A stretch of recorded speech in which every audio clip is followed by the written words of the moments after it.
Sijaelewa nini kinaendelea hapa. Huyo ni Queen. Amekuja kufanya nini hapa?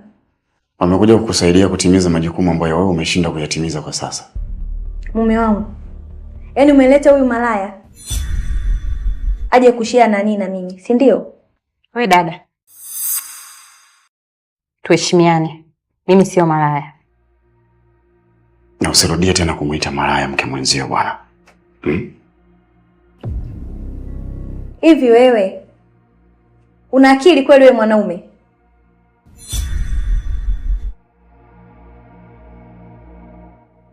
Hata kama nimuonesha mapungufu yangu, ndio niletee mwanamke mwingine ndani kwangu?